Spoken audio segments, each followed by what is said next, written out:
Assalamu alaikum, family. You're tuned in to the Sajdah channel. And this morning, we are going to be talking about my new book, The Art and Science of Business. Let me get Facebook on here because it's telling me that you all on Facebook can't see us. So let's see what we can do about that here. It's to give you all time to jump in. Okay, hopefully that works. What is the art and science of business? The Art and Science of Business is my new book that is a supplement that is designed to open us up to new knowledge and additional ways of thinking so that we can move around the planet and engage in the activity of life itself. Okay, so I'm going to break that down when we get back. We're going to do a chapter read from the book. And if you don't have your book, you can go to artandscienceofbusiness.com to get your copy. It's also available on Amazon. So be a friend, tell a friend, and we're going to look at a few short commercials, a beautiful prayer, and we'll be right back to dive into this powerful subject. See you in a few.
O Allah, guide me among those whom Thou hast guided aright, and preserve me among those whom Thou hast preserved, and befriend me among those whom Thou hast befriended. Bless me in whatsoever Thou dost grant me, and deliver me from the evil of what Thou hast judged.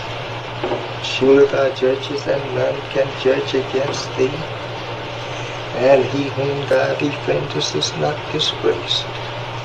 Blessed art Thou, O Lord, and exalted be Thee above what they set up besides Thee. I bear witness, nothing deserves to be served besides Thee, and I bear witness that Muhammad is Thy servant and apostle. Amen.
I have received so many pleasures, so many very good to look at, whether you own them or not. It's a pleasure just to look at such presents. Why, I have never witnessed so many presents. I think I have to build me a house for presents. This shows what Allah can do for you and me if we believe in Him. There is nothing that we could not accomplish in the name of God. You know what your problem is? You don't have even a worthy goal to strive after. I'm going to give you an assignment today. Here's an assignment. Is this something you want? Do you want something? Something that you want, but you have not been able to get it? Huh? Close your eyes. Do you see it? Whatever it is that you want, first envision it. You got the picture. Do you see it? All right, now the question is, you have to claim what you see. I claim this. I claim it. I believe with all my heart in the name of God that I'll bring what is in my imagination into reality. We're going to bring it back like it never was. I see in the dome the name Allah written in Arabic. But I can't just dream. I got to go to work.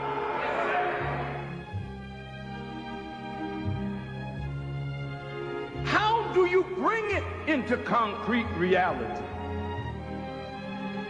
First, without faith, you can't work the vision.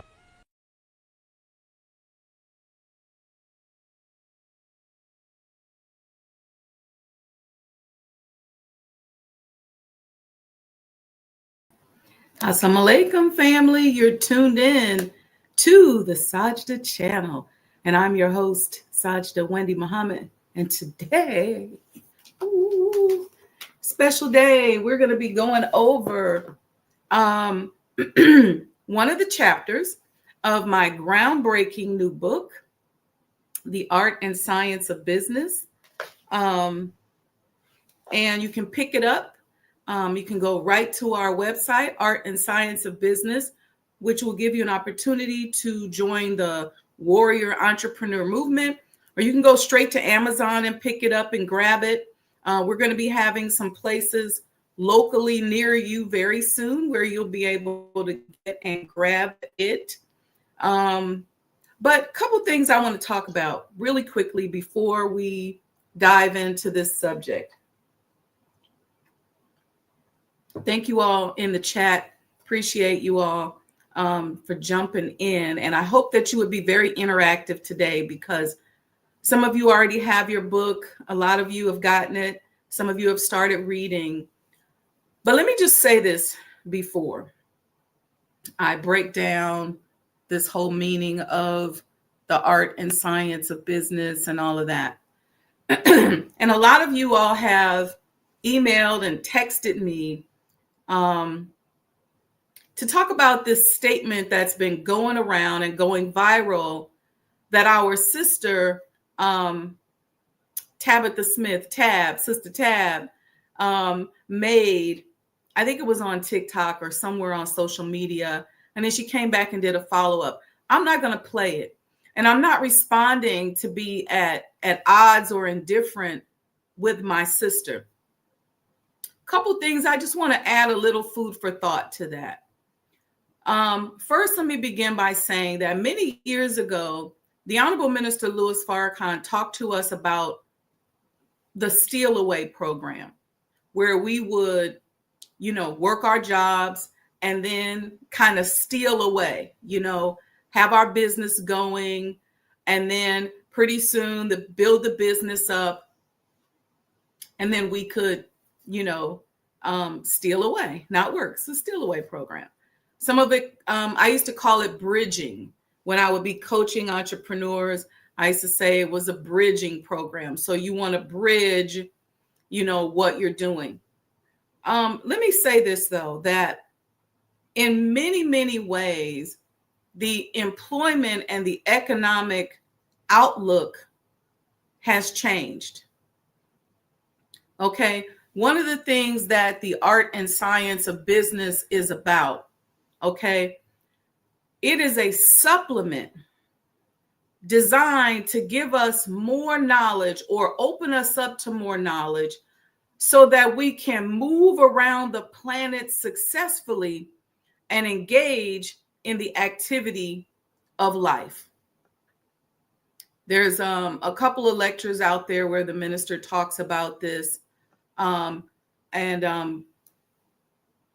So one of the things that Sister Tab was saying to people, she says she's not trying to kill people's dreams, but she's really pressing or kind of influencing people to get a job. She's like, this ain't working for you. It ain't happening for you. You done got yourself in a pickle and blah, blah, blah. Here's the real deal. And this is where I say we have to be very careful as influencers. When you are a non-threatening, very sweet and nurturing Black woman, it's easier for you to get a job than some other people. Some people struggle because they may have something in their background. They may be struggling with trauma or behavioral stuff, and it makes it difficult for them to get a job. There's a lot of people right now going into business under duress. Why?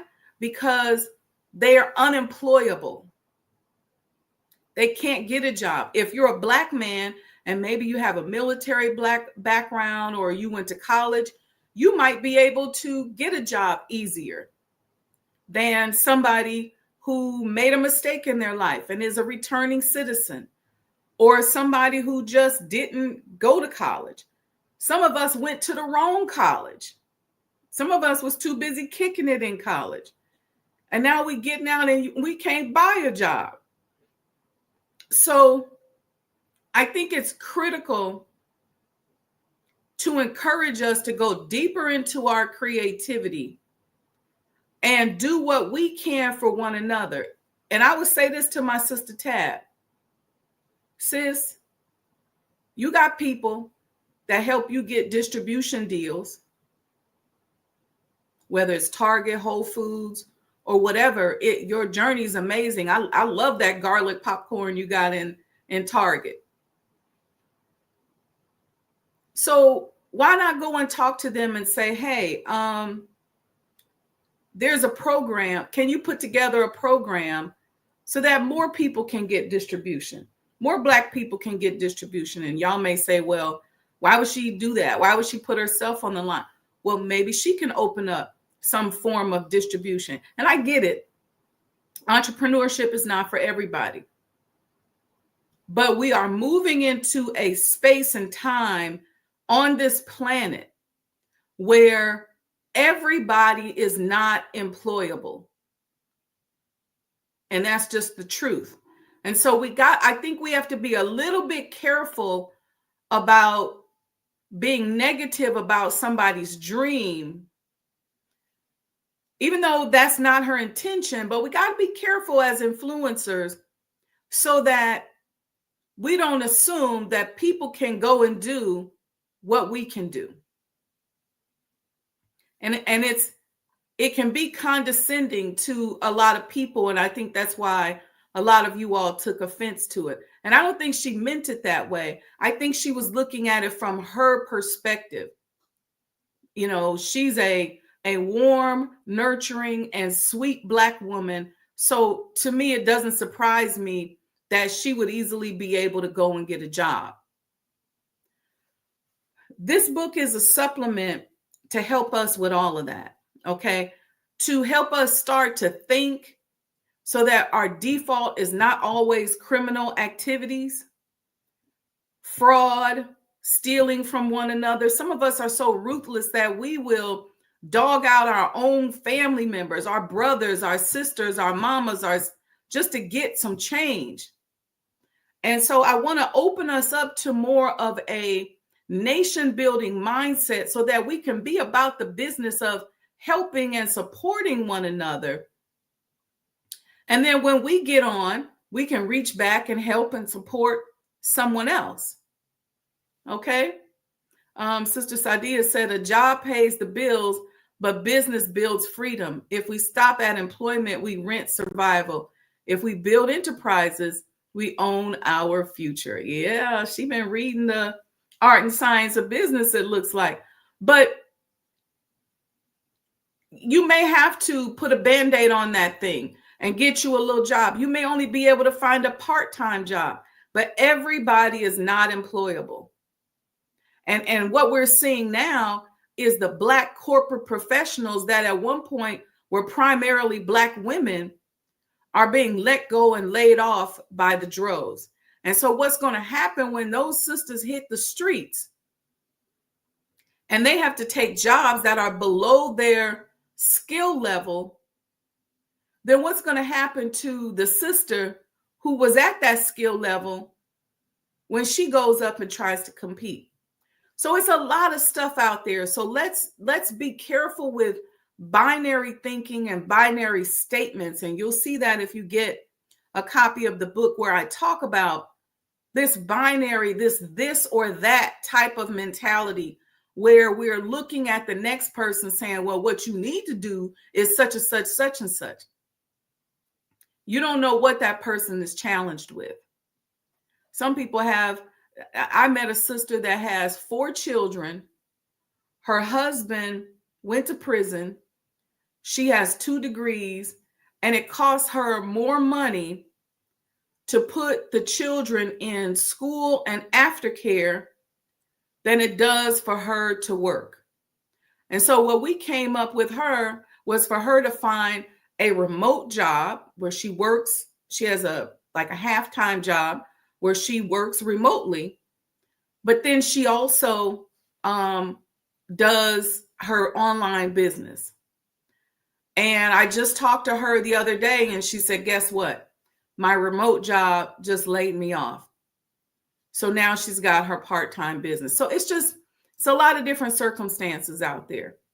Okay. Especially for Black people. So let's not assume that Black people are a monolith. Profound Perspective says, like me, I can get the job, but can't keep it. I just can't keep up the act. I needs my own business. Some people just can't do it.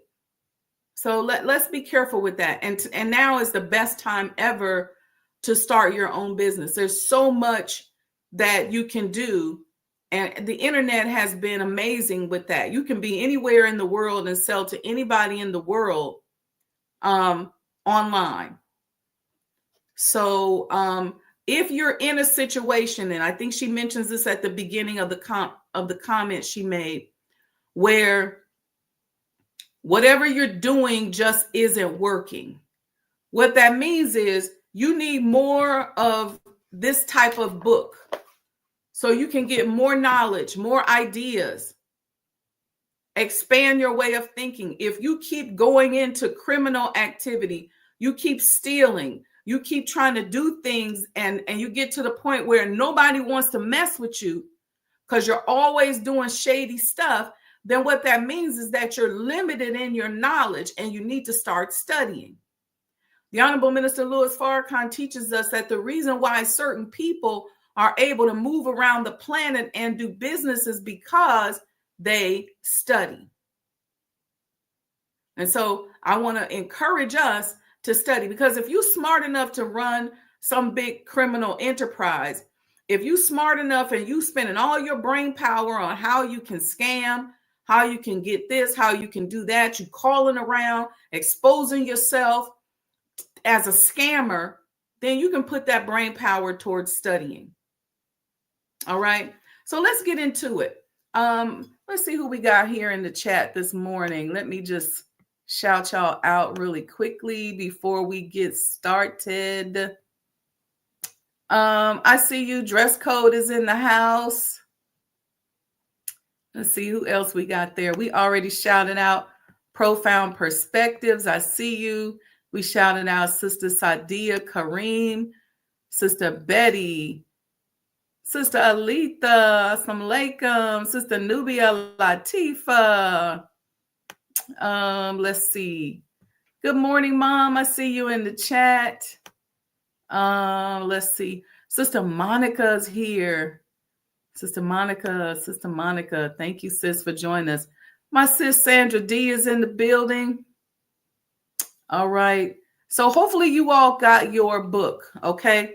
You're going to go to Art and Science of Business. She said be unemployable. Okay. You're going to go to Art and Science of Business .com, or you can go straight to Amazon. You can do that. I put that up there so you can see how to get the book. There we go. So we're going to start in. Yes, that's right. Profound Properties. Learn new things. Broaden your horizon. Very, very critical. Very, very important. This is what's going to help us elevate out of the cycle of criminal activity. And when we go around the country and do these lectures, we're going to have myself talking about the art and science of business. Sister Sadia is going to talk about it from her perspective as a criminal attorney and what you're getting yourself into and what you're risking by constantly doing criminal activities. Sister Alita is going to talk about financial literacy, so we just understand how money works and some of these systems that are out here. So we got some powerful stuff ready for you. But I want to start in on the chapter Unity, okay? And I begin with a quote from Dr. Claude Anderson, Powernomics. I don't know how many of you all have read his book, but if you haven't read it, you should. Again, let me say this about the art and science of business. It is a supplement to whatever it is that you're already doing. It is a motivational piece if you know you should be doing a little bit more.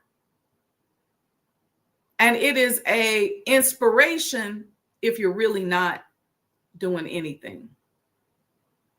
Okay, so I don't want you going into binary thinking, going, well, you know what? I can't really get Sister Saja's book because I'm down with Claude Anderson and Powernomics, or I follow Earn Your Leisure, so I'm not really down with what Sister's talking. No, nope, and nope. That's not how we're going to do this. This is all about unity. This is all about tying all this knowledge and these platforms together and rooting it in a body of knowledge that we can tap into as needed. Garland Mack said, book sitting right next to me right now. I love this. I love this book. All right. Praise be to Allah. So this quote from Dr. Claude Anderson from his book, Powernomics, and you should get that too. It says this: group economics is the key. Without practicing group economics, we cannot compete. Other groups practice it daily. We must pool our resources, support our own businesses, and build communities that can sustain us. Okay? Now, let's get into it. The Honorable Elijah Muhammad teaches us that our unity is more powerful than an atomic bomb. And anytime you all want to stop, ask questions, we may not get through the whole chapter, we'll see. But here's the first paragraph. Businesses around the world are monetizing Black culture because we often do not own it, nor do we defend it collectively. The true wealth of our community lies not only in our creative output, but in our unity, the spiritual, economic, and cultural alignment that strengthens our position in the marketplace. I remember being on the plane going from Beijing to Seoul when I wrote that paragraph. And just thinking about how people are able to move around the world, but we can't move across town. On one side of town, we got gang labels and affiliations that follow us.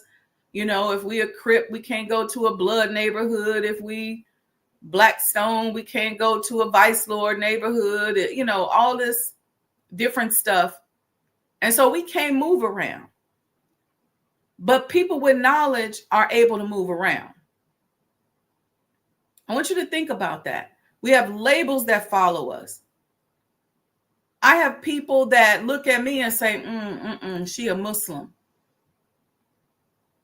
And say, well, okay, I can't work with them. Some of us, Sister Aletha and I were talking about this yesterday. Some of us try to be so generic because we think that that generic way in which we are will allow us to move around the world. But you'll see in the book, I quote the great Tom Burrell, the great advertiser, who said, there's no such thing as a general market. If you're not target marketing, you're not marketing. Everybody target markets. But somehow as Black people, we think in order to be successful, you can't target market. That's because of all the labels and things like that that are put on us. And what I'm saying to you is embrace that. If you don't like me because I'm a woman and I'm a Muslim, I'm embracing that. And I'm going to tell you this.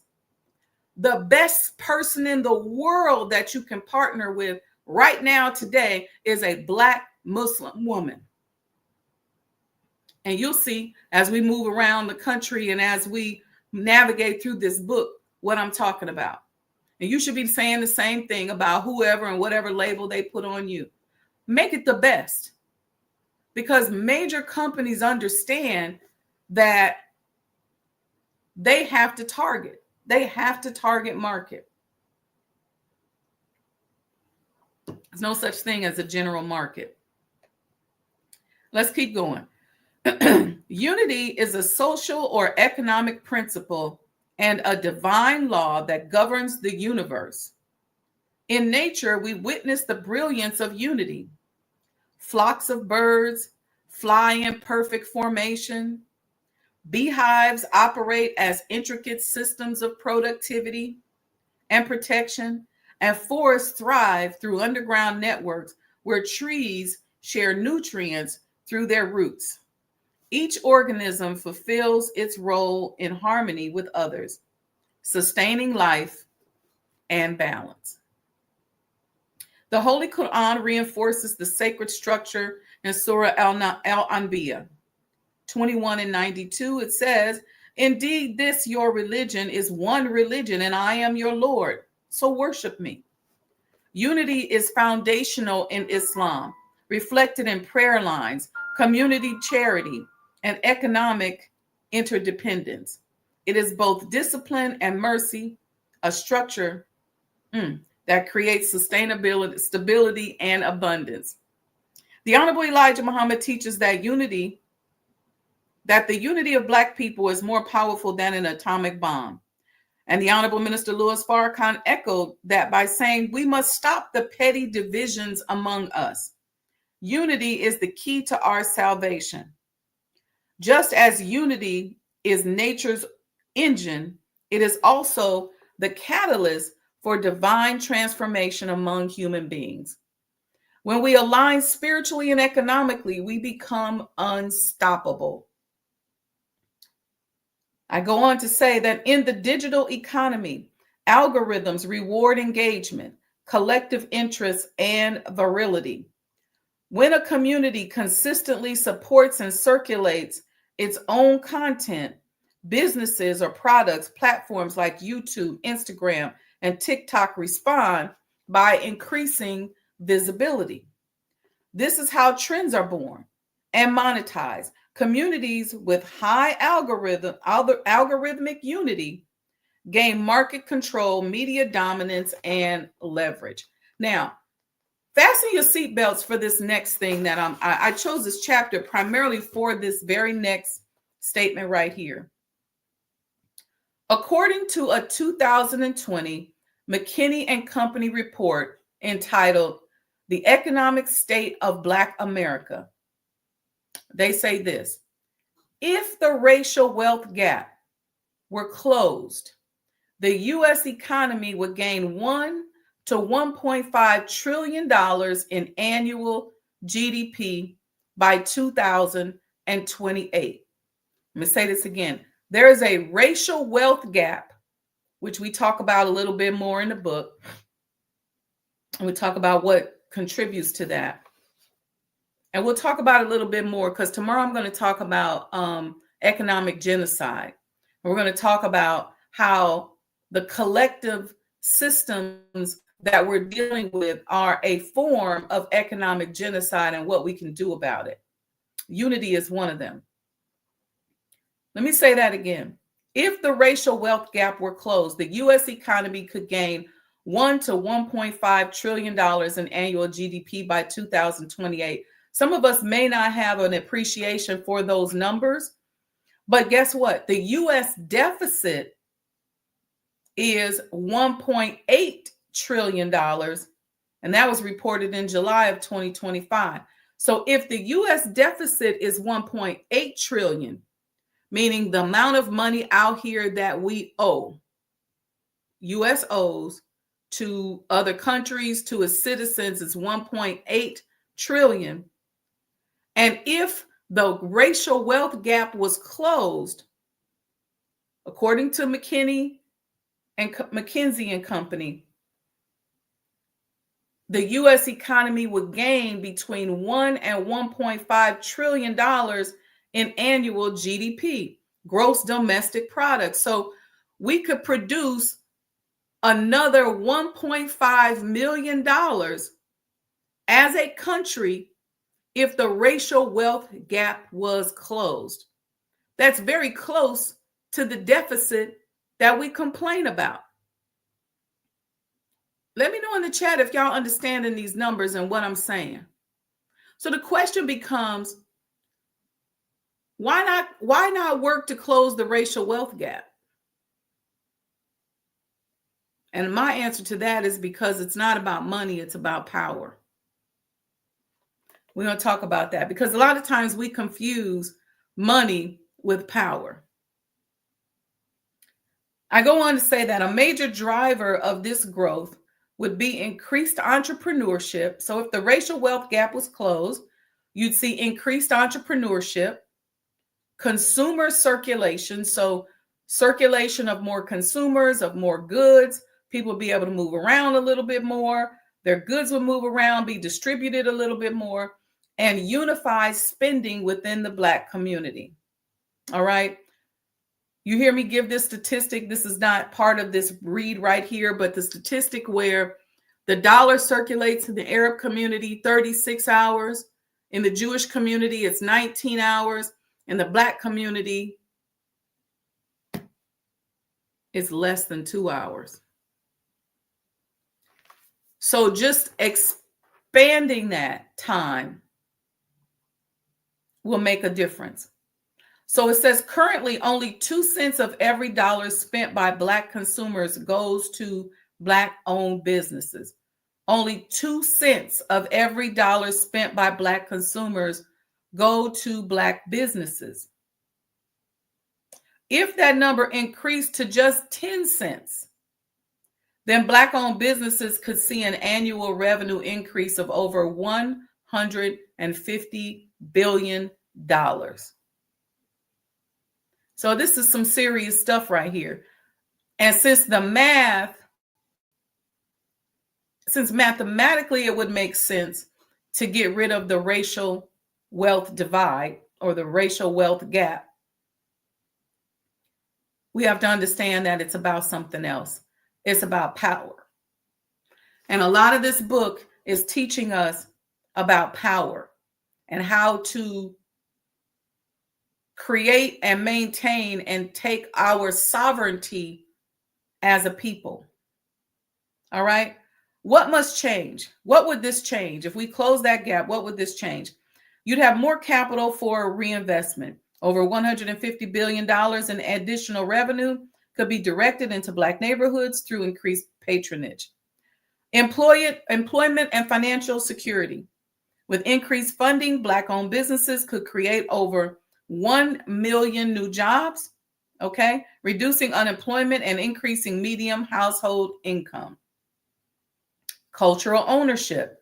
Unified economic support would empower Black creators and brands to retain ownership of cultural production. That's a big topic. We cover that in the book. Political and civic power. We cover this too. A stronger economic base creates leverage in local and national policymaking, reinforcing civil rights privileges. Legacy and generational wealth. Strong, stable businesses create intergenerational assets that close the racial wealth gap. Unity doesn't just inspire, it multiplies. So unity is a multiplicand. I know some of y'all got to look that up because you forgot your math. But let me say it this way. Unity is a multiplier. All right? But it does not mean uniformity. And this is where we get mixed up, especially when you hear us as Muslims talking about unity, you start thinking, okay, well, we got to all look alike. They want us all wearing uniforms. And unity is not necessarily uniformity. We can find topics that we can unite around. That's why I say this book is a supplement. I'm not a binary thinker. I'm not introducing a book out here into the lexicon and saying, okay, this is it. There's a lot of great work that's being done. And this book is a supplement. We're adding to the body of knowledge. But also, for Black Muslims, and I address this specifically in the book because one of the questions that I have for politicians is, how are you going to protect us? How are you going to protect and promote our economic sovereignty as Black people, but specifically as Black Muslims? And so for those of us who have chosen Islam as our foundation,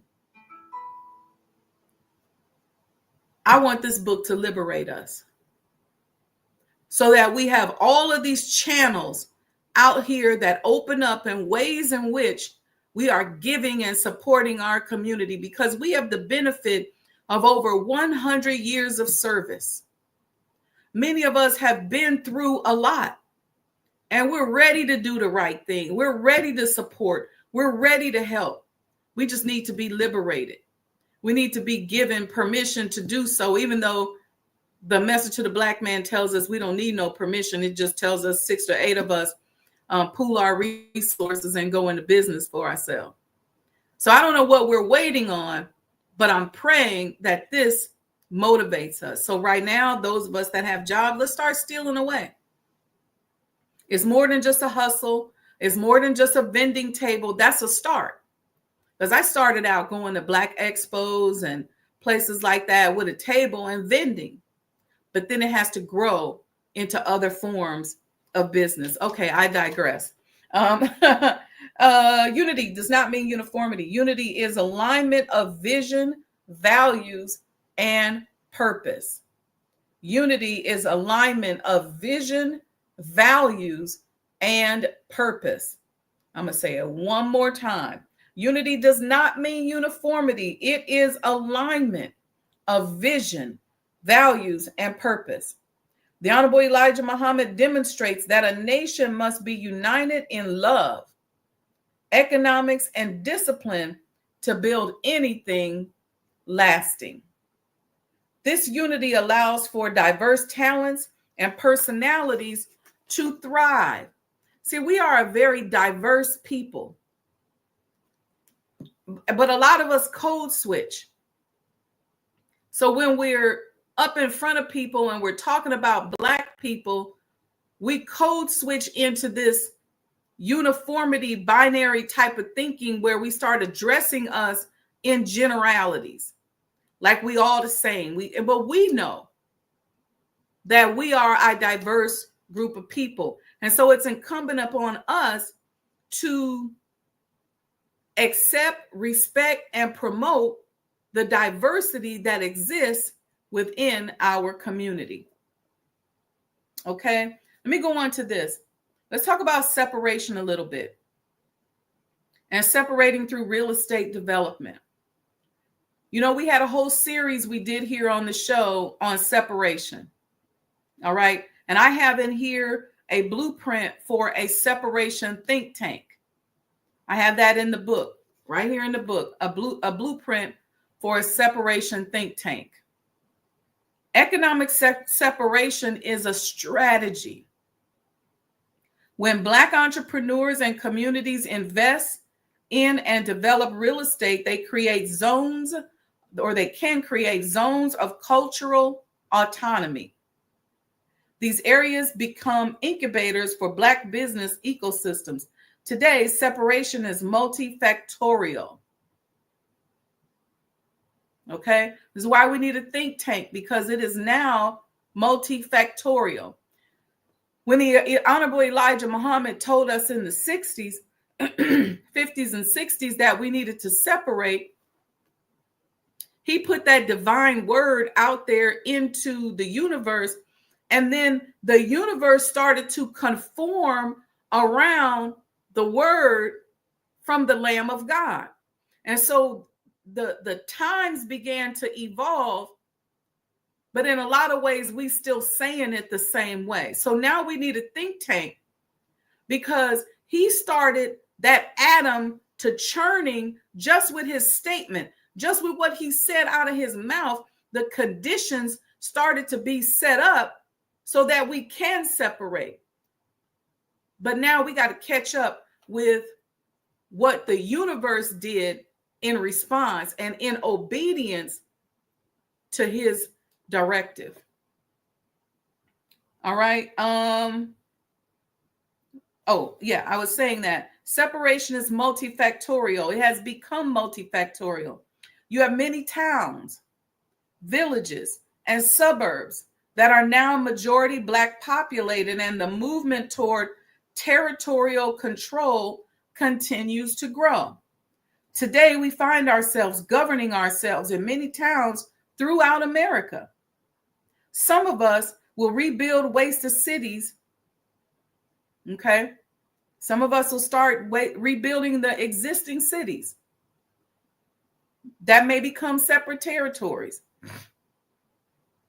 while others will build new settlements from scratch. Some of us will unite and separate as a result of trauma. So it's multifactorial now. Right now, we're finding ourselves in a position where we are governing ourselves in many towns around the country. And so what is going to require is for us to begin to pick up principles of self-governance so that those areas can become safe havens for Black men and women who are trying to escape the economic genocide that systemically has been created here in America. We're going to talk about that in depth tomorrow. To be of service is to be of divine alignment. Businesses that serve a real need and honor the humanity of their community generate both revenue and reverence. The Honorable Minister Louis Farrakhan teaches that there's no success without service. I know a lot of us say, well, I want to go into business, but I don't want to be bothered with nobody. That's hard. Because in order to be successful, you have to figure out how to be of service. The Nation of Islam has nearly 100 years of service experience operating restaurants, educational institutions, farms, personal security, retail enterprises, and service to underserved communities. Our training does not only instill discipline, it instills the knowledge of God, the identity of the devil or our enemies, love of people, love of self, the duty to serve, and self-improvement as a basis for community development. Hospitality, healing, and honor are not luxuries. They are legacy services. A business rooted in service becomes a sanctuary. Any questions on that? I'm gonna keep going until we run out of time. Let me know if you all have any questions, any comments. Sister Monica said, liberated and unified is the power move. She said, love it, Sister Sajdah. Yes, it's the power move. And here's the thing. Going deeper into this type of knowledge and this type of study makes us more attractive as we move around the world. I was listening to a lecture where the minister was saying, there's no part of the planet that you can go on where you don't find an ant. What is it about the adaptability of the ant and the intelligence of the ant that allows it to be present no matter where you go? I'm not going to go into that tangent, but let's go. Let's keep going here. There's power in the experience of business. See, when you decide that you're going to open a business and you're forcing your mind out of the traditional colonialized thinking, you're forcing your mind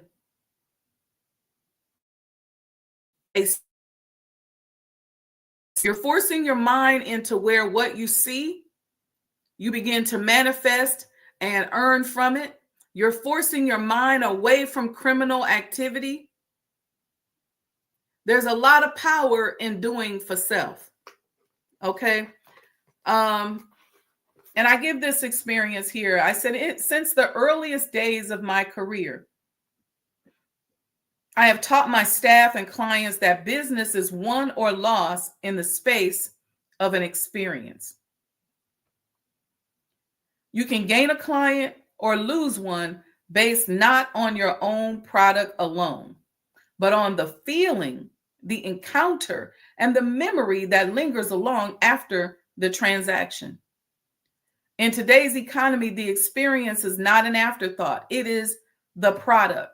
You all hear me say all the time, what I want, one of my dreams is that just when you come in contact with me, be in my presence, work with me, that you could say in some way, she helped me to elevate. She helped to inspire me. She helped me get to another level. She was an asset to me. That is my goal. Greetings, Brother Spencer. Okay, people will pay a premium for an experience. They will bypass convenience, overlook competition, and remain loyal, not because of price, but because of how you made them feel. The modern marketplace has proven this truth time and time again. Business thinkers like Joseph Pine and James Gilmore coined the term the experience economy. All these are books that you should get because you should be studying business. Remember, the art and science of business was taken away from it. We're just tapping the surface. Taken away from us in slavery. I should finish my sentence. And so we were not taught the science of mating, the science of business. There's a lot. And we don't think a lot of ourselves. So even when we get in front of our politicians, we don't know what questions to ask. We allow ourselves to be watered down and reduced to generic language. It's all right to want for your brown brothers and sisters what you want for yourself, but what are you demanding for yourself? We love to take away the Black from it. I did a speaking engagement the other day, and I was talking about the Coalition of Black House Museums. And a woman asked me, she said, is it the Black Coalition of House Museum? I said, no, it's the Coalition of Black House Museums. Why do we say that? Because it is the preservation of the Black house museums that oftentimes is non-funded, not supported. And in making that case, we now have friends with the city of Chicago, people who look out for us because they see what we're doing and they alert us to the rules, the protections, and things that exist in the city in which we live. In many cases, we know nothing about. So stay focused on who you are. What are you doing for people like me? Think about that Janet Jackson song back in the day. What have you done for me lately? See, when we allow our language to be watered down, it's no longer Black. It's about minority. It's about, and then you see some Black people say, well, you know what? I don't care nothing about that. I just care about the money. You're crazy. Because most of us as Black people, with all the talents and all the gifts, each and every one of us have inside of us gifts and talents that are enough to build a multi-million-dollar organization. But we don't get to because of stuff like that. And then we buy into it by not supporting Black. That's right, Brother Garland. The multicultural, the minority, the adding all the other disenfranchised people there. And then Black people end up getting the short end of the stick. I got some statistics in here that talk about how little of government dollars we get, how little attention we get. Some of us are so cold-blooded in our desire to be a colonizer that we don't care about our children. If our children run on hard times, we glad. We don't care about our family members. We don't care about our friends. It's just not cool. We got to turn the corner on this. And we got to start shaming people that treat other members of our collective family like that. Let me keep going because we only got a few minutes left. If you guys don't have any questions, I'll keep going. Let's see. The modern marketplace. Okay, we talked about that part. Okay. Data affirms what intuition tells us. According to a 2022 Deloitte study, customers are willing to pay as much as 16% more for a great experience. 16% more. PwC reports that nearly 3/4 of buyers say experience is the deciding factor in their purchases, ranking it even above price or quality. This is big for me because I don't go nowhere where I'm not respected. You can't do my nails, you can't do my hair if you're going to be disrespectful and I'm not having a good experience. That's important to me. This explains why companies that prioritize experience consistently outperform their peers. Bain & Company has shown that even a 5% increase in customer retention can raise profits by as much as 95%. And Forrester's research reveals that a customer who has a positive experience is 3.5 times more likely to repurchase and 5 times more likely to recommend the brand to others. And that's just not with products. Those of us that are in the service industry, same thing. People will refer you and recommend. Most of the business that I get is repeat business or word of mouth business, where people say, oh yeah, she helped me. There's some of you all in the chat that I've supported, and we're still working to get you where you want to be. But it's word of mouth. Whether it's with an organization, a company, somebody will refer you if you give them a good experience. Don't start moving around, burning bridges behind you. You get to the point where nobody want to mess with you. Then what you going to do? You're going to be stuck. And that's not a good thing. Be of service, give. Nobody says you got to be perfect. None of us are perfect. And in many cases, a lot of us have done some things. But the idea is not where we've been, but where we're going. All right. So I hope you all go out and get your book. That was just I didn't even get through a whole chapter, and I apologize. There's so much in this book. We've got a practical framework for protecting and monetizing our Black cultural capital. Like I mentioned, a separation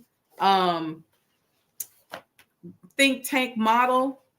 There's a lot there. And we're going to be doing some mastermind workshops at the Honorable Elijah Muhammad House. I know a lot of you have been emailing me. I think just in the last 2 weeks, I was counting, I've gotten 119 emails from you all. And I hope I responded to everybody. I need to get an administrative person to respond. Thank you, Brother Lamont. He said, just ordered and cannot wait to get my hands on it. Congratulations. Thank you. Sister Betty said, this is powerful. Thank you, and thank you. But 119 emails from you all asking about programming at the house. I'm going to give y'all one hint, something that we're working on. I'm working in partnership with MACD Theater, and we have a little small play that we're working on that we are really pushing to get out to you all. So sometimes we got to go quiet so that we can create. We're working on funding so that we can finish the final few little finishing touches that we've put in. It's been a long journey. I've been working on this since 2018, and this is our magic year. Okay. So lots of resources, lots of blood, sweat, and tears. A lot of people who have come on early and fell off. Some people just got involved. You know, it's okay. It's all good. But thank you to the 119 of y'all, and to each and every one of y'all in the chat, and to everybody who's gone out and bought the book. If you want to bring us to a city near you, just send an email to mindofanentrepreneur@gmail.com.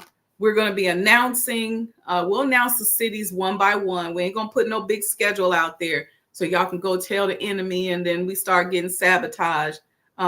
We realize that business is warfare, and we soldiers over here. So we get that. But we got a couple cities coming up, and we're going to save Chicago for last. So we're going to do some book signings in Chicago, but we'll keep you posted on where we're going.